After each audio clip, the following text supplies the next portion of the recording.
There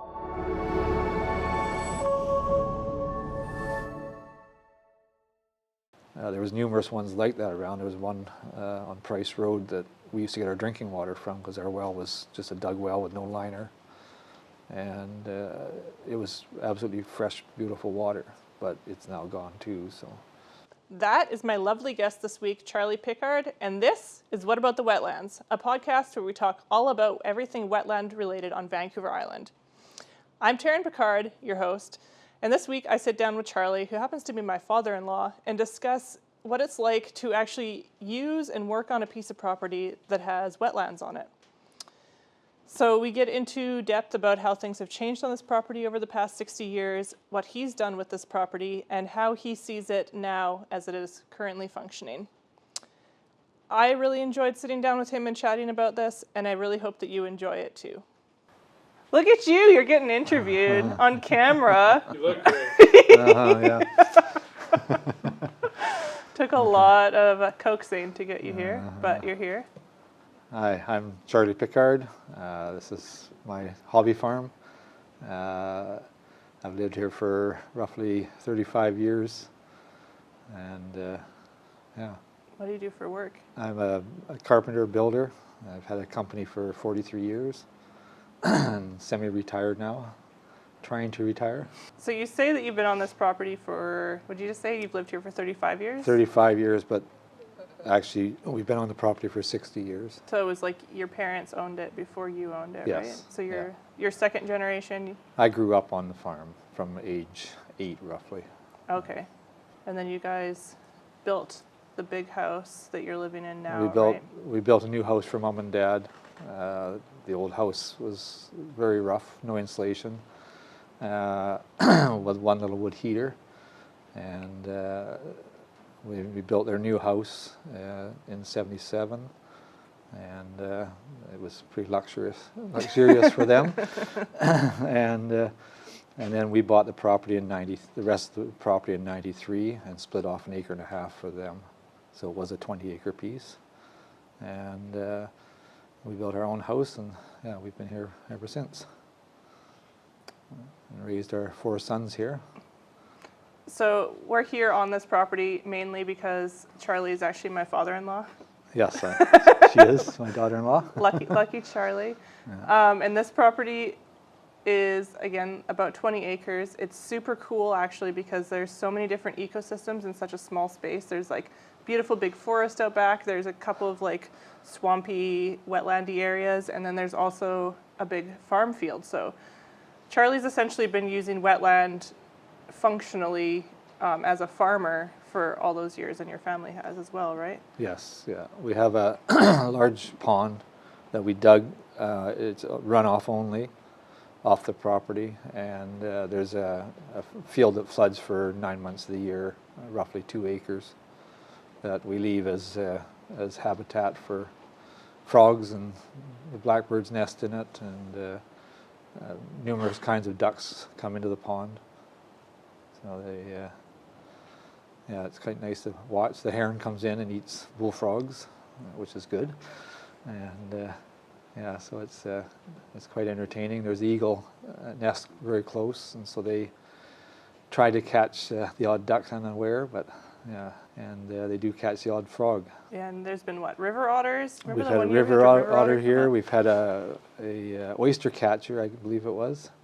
A coot? A coot it was, yes. And for about 4 months it lived here, which was very strange to see. That was the only one we've ever seen here. But we usually have at least one hatch of ducklings here, of mallards. We keep the geese out. We chase them every time they show up, just because they're very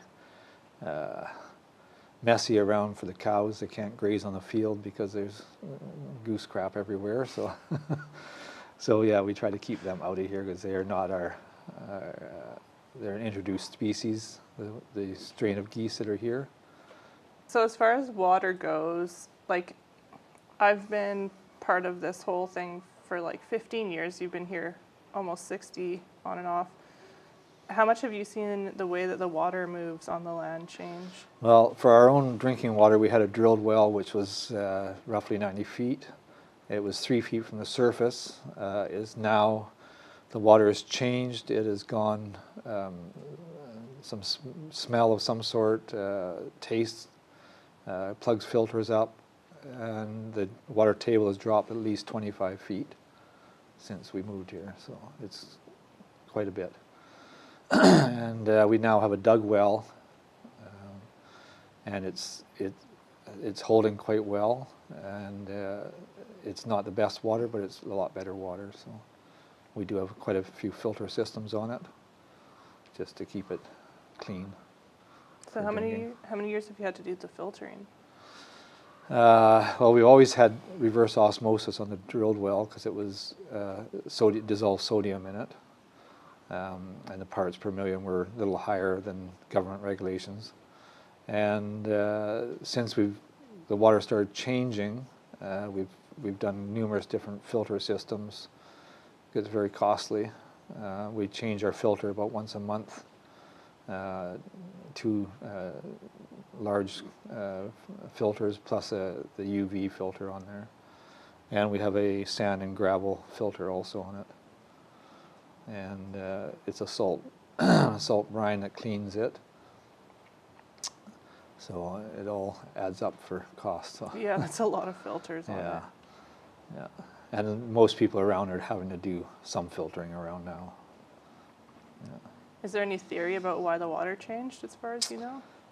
I have a theory, but there's a dairy farm closer to the mountain from behind us. They do a lot of irrigation, so they're pumping out of wells all the time into a big pond. And I think that has dropped our table quite a bit. So that's what I think. But yeah, it's not just our water, though. There's a lot of people complaining about their water throughout the area. So it's the water table definitely has dropped. The hot, dry summers don't help at all. We've always done haying here, and through the years we used to get maybe 5 days of good weather to get our hay in, and then it would rain. Now we can do 2 months and not getting rain, so there's quite a difference. Yeah, and the pond gets pretty close to drying up now. It does go down quite a ways. I did enlarge it quite a bit, so we had more volume, and it has helped. And yeah, so that's our irrigation for our gardens. So have you, like, I don't remember how many years ago now it was, but one of the neighbors decided that they wanted to get rid of all the water on their land, so they dammed places and the roads were flooding, and you guys got a lot more water. We're the lowest point on the ditch, and we had a neighbor who decided that didn't want any water on their property, even though the ditch was dug in the 30s as a make work project, and it drained through that property. It was plugged up, and we then had a foot of water over our driveway and over the area, over Grafton Avenue. So it was quite a mess. For numerous months we had that, so we lost a lot of trees and lost some soil and everything too. So. And that area wasn't really wet beforehand, right? Like It's always been wet for after a snow melt. With a heavy rain, we've always had the field back up, but within 2 or 3 days it would be gone again.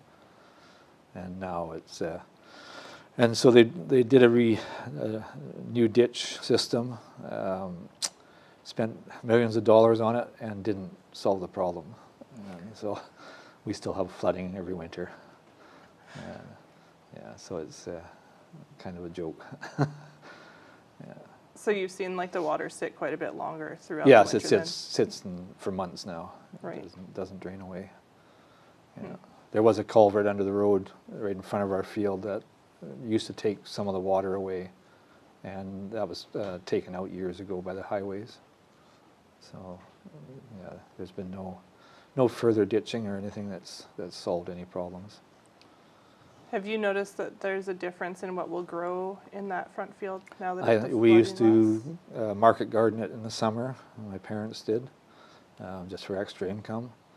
And now you can't even get on it to put a crop in. It stays wet so long. Yeah. So it's a rough pasture for the cows, is all it is. Are there any other areas on the property that have changed that way? We have another neighbor who's filled in a swamp and has blocked off the flow of water.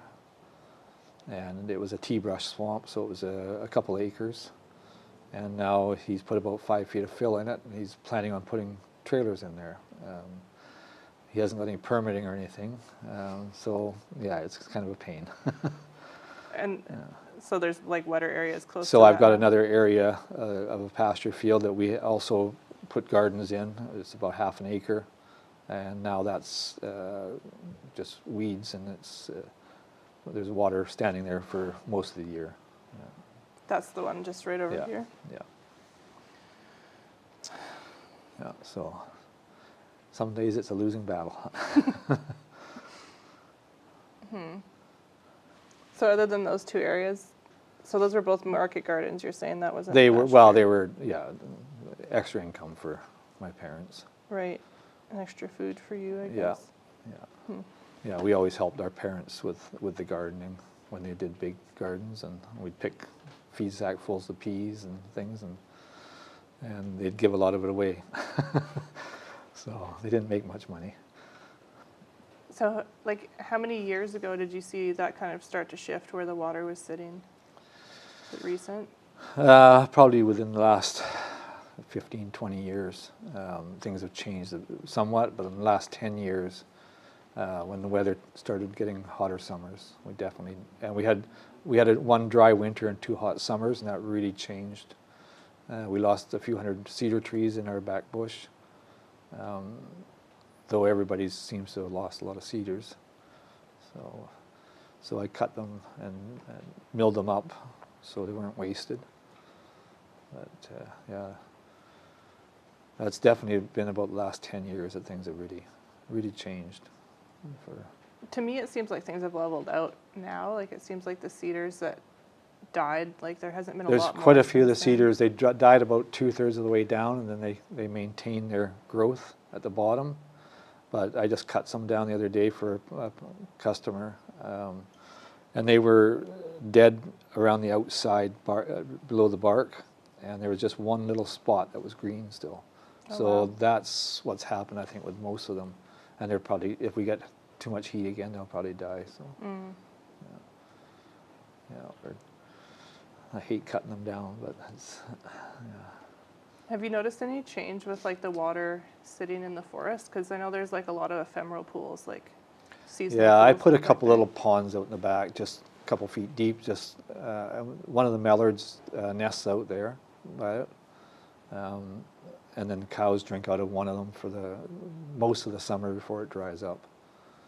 So it's, but other than that, we get too much water and then too much heat, and where it used to be a little more balanced out, the weather patterns.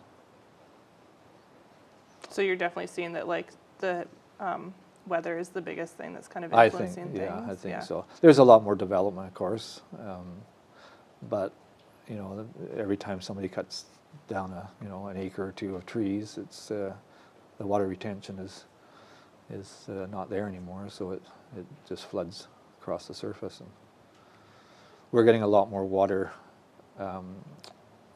from the Arrington store area and farther afield where it all runs this way. And there's been some little subdivisions gone in with pavement, and so that water's got to go somewhere, and it seems to go into the ditches, and it runs this way.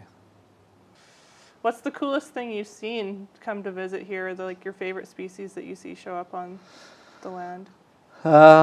We did have a couple swans come into the pond, but they have a hard time getting out because of the trees around. Oh. They only did it at one time.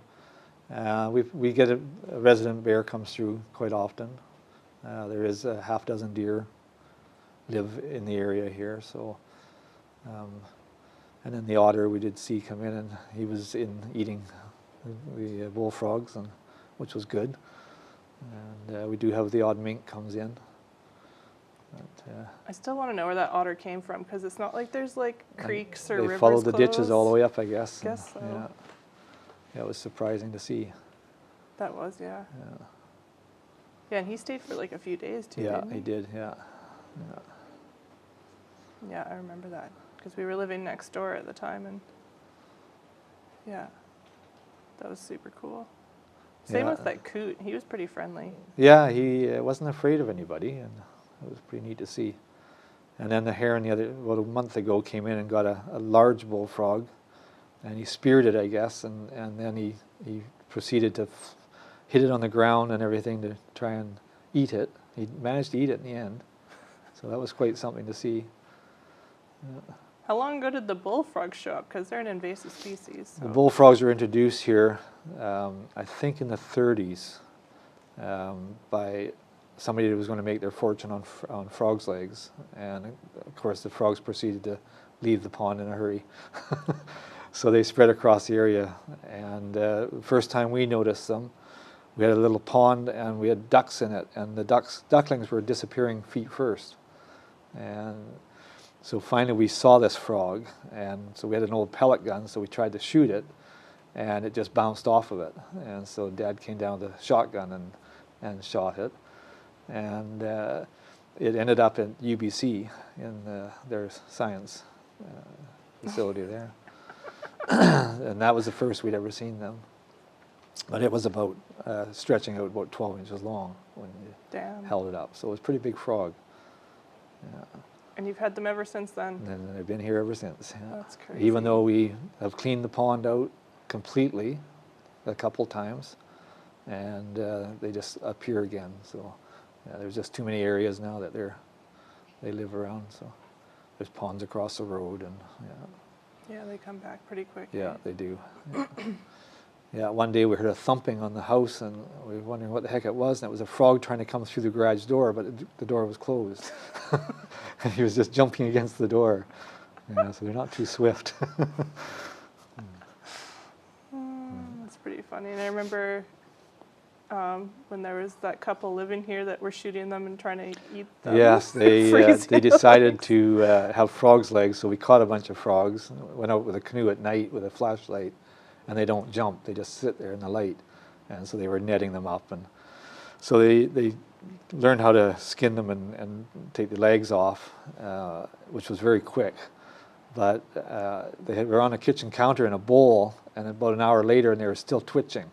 So they had muscle memory, and it was just... That's a long time. Yeah, so they battered them up, and we tried them, and they taste like fishy chicken, which wasn't very appetizing. Yeah. So yeah, that was my one and only try. That's hilarious. So when you were younger, before like the areas that have newly started flooding, before they started flooding, how many areas had water on them here?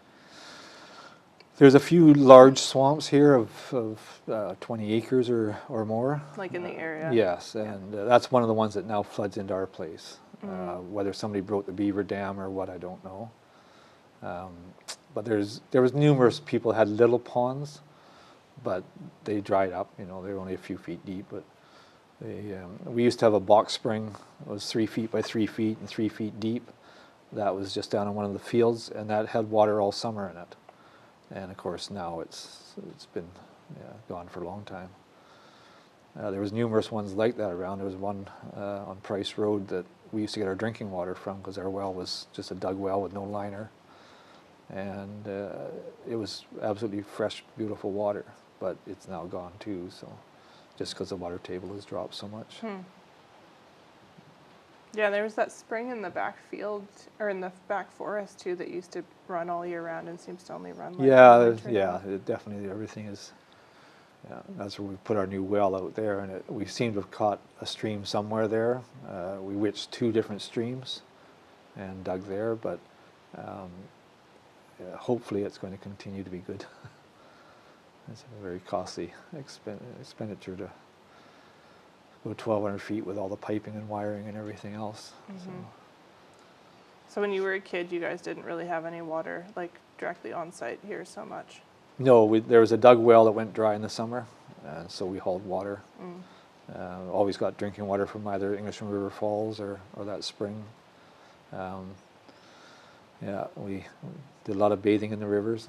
There was yeah, definitely different times. Yeah, so that's a big change then to have as much water sitting here Yeah, as yeah, there is. yeah. There was no ponds here when we moved here to speak of. There was the one little one about a foot and a half deep. That was it. I don't know. Somebody with a cat, I guess, pushed down to the hard pan, and that was it. So how long ago did you guys dig this one then? It's been in there about 20 years at least. Yeah. When we bought the place, my dad was still doing some hobby farming. So he used the farm for another 10 years after we bought it. And then he got too old to do the farming, and we took over. And he had sheep and cows, but we just have a few cows. The sheep are a lot of work. Sheep are? Yeah.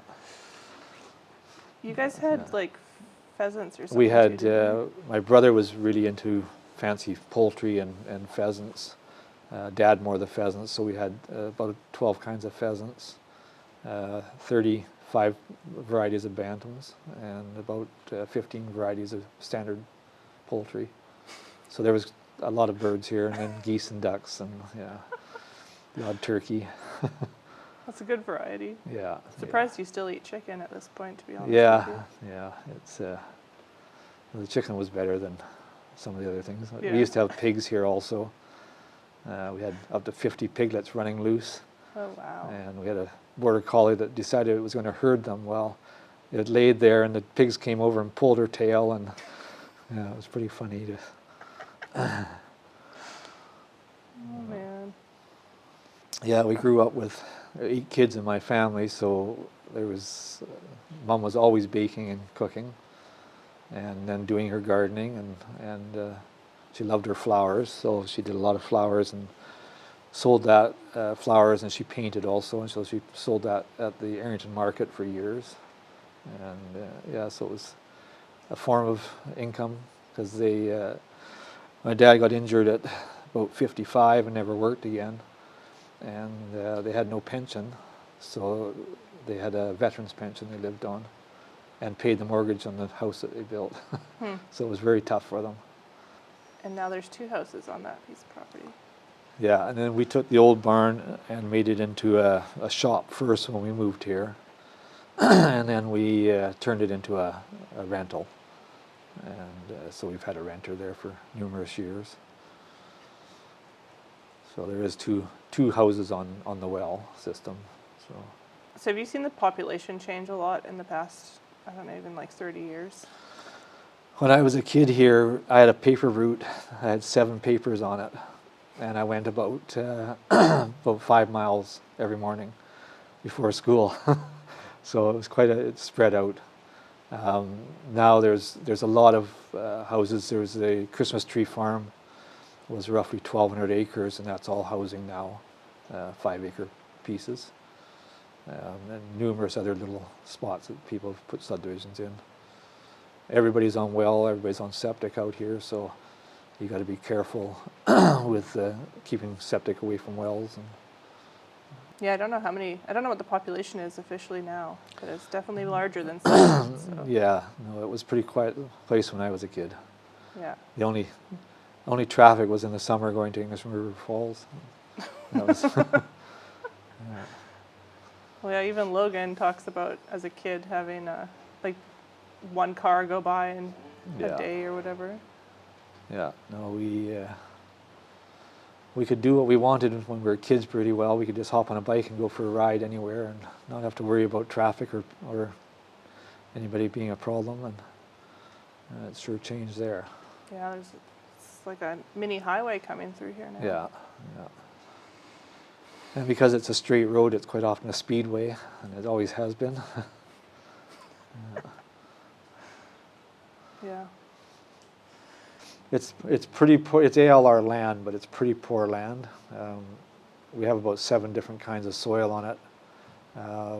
The 6 acres of bush is all mostly gravelly, rocky. There's a few large rocks deposited by the glacier. There's one out there about 10 feet. So it's a pretty good sized rock. And yeah, trying to farm a field here, when you plow it, you pick rocks for quite a while. Yeah, all your boys have stories of picking rocks Yeah. off the field as kids. Yeah, no, we cleared most of the fields. When I was growing up as a teenager, I was out there with an axe falling trees, and it was just as fun. Yeah, so now at this point you have a couple of cows, you've got still land for hay, and then yeah. you've got your own like personal home garden, right? Yes, yeah, and I like gardening, so we do. I have roses and etc. So rhodos. This is their a bit of a hobby. So, but yeah, we do roughly 600 bales of hay off the field a year, and that mostly feeds. It'll feed 3 head of cattle, and so now I'm down to 2. So I sold a bit this year, and so won't have any calves this year. We'll have them next year again. So That's not too bad being able to like feed 3 head. I mean, like, yeah, you're not eating a full head between 2 of you either. No, we have our own beef, which is the only reason we really keep it going. But it's a lot nicer tasting than grocery store beef. For sure. Much healthier too. Yeah, we do grain them a little bit, just in the evenings through the winter, but the rest of the time they're on pasture, and they seem to do quite well. I don't know, do you want to define a wetland? I asked everybody else this question, but everyone else is like It's an area that retains water throughout the year. A low-lying area. There is numerous ones in the area, very small, like an acre or 2 acres or whatever, or smaller. But for the most of the year, they will hold water. This one tea brush swamp I was saying that got filled in, it was water in there for probably 10 months of the year. And so it's, he wasn't allowed to fill it in, but it happened anyway. It happened anyway, so yeah, that's what happens out here a lot. Is people just do what they want to do and then ask for forgiveness later, and yeah. So it's. Do any of yours hold water year round, other than like potentially the pond? Main pond Just does, the pond. but the other ones they'll dry up in August, sort of thing, July, Right. August. Yeah, we do get a lot of runoff from the properties behind us, so that's what runs through our place and into our pond, and then it runs out of there when it fills up. Do you ever think of building more infrastructure to hold more water and turn more of your property into a wetland, since you already have I thought of making the flooded field into a large pond, but it's a habitat for the small, I guess they're called the peeper frogs. They come out in the spring, and it's deafening outside at night. It's getting less now because I guess the bullfrogs are eating a lot of them. But if I made that into a big pond, well then, that habitat would be gone. The bullfrogs would take right over then. They're very good at that. Yes, you think you clean them out, and then there's another 1,000 there. So it's amazing how they reproduce. Their egg sacs are a huge area; they'll cover 3 feet, and it's surprising how heavy they are. I don't know if they all lay in the same spot or what, but I've pulled them out with a shovel a few times, and yeah, it's quite a mess of jelly there. But yeah, if the more the trees are here, the more the moisture will retain, of course. But everybody's clears their own little spot, and they want an opening so they can see things, and so they do clear it. But a lot of the farms around the area, there used to be, I think, 29 dairy farms in the area. There's now, I think, 2 or 3. So a lot of those farms some have grown back into trees. I know the next door was cleared fields, and now there's pine trees 40 feet tall there. So so they just let it go back to trees again. And so there's a lot of. It's hard to say what's going to continue if people plant more trees again or not. But some of the areas have kept their trees, which is nice. But there's still everywhere there's a house. There's potential for more water runoff. So is that what you would hope to see in the area, is more tree growth and retention? Or maintaining what's here now. I don't like to cut down my trees, but I use it as a wood lot, so when one dies or something falls over or whatever, I cut it for firewood. Right. And yeah, so, but it's nice to go for a walk out there, as you know. And yeah, see the hummingbirds' nests or whatever's out there, and the robins. So is there any advice that you could think of for people who want to live kind of both using the land for like their own survival and keeping it fairly natural? It's pretty hard to survive in a bush, so Yeah, people true. do have to make fields in our society. Beef or pork or whatever is the choice. I know with my parents being here all this time, they did live off the land. They made enough off of it to live on, and it was a trial, but it's because it's not good land. It's not where you can get in the Fraser Valley where you can just take a plow and plow it and work it, and you don't have to get off the tractor. You know, it's here you have to pick rocks a lot, and they just seem to grow. So yeah, so that's a bit of an issue with Arrington. There's a lot of different types of ground here, lots of gravelly areas, and very few good farms. So with soil that's actually workable. And you have to feed the farms, the fields. They don't grow very well unless you fertilize of some sort. So, you know.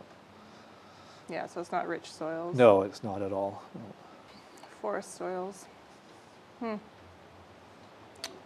anything else you want to say? Anything else you got to contribute?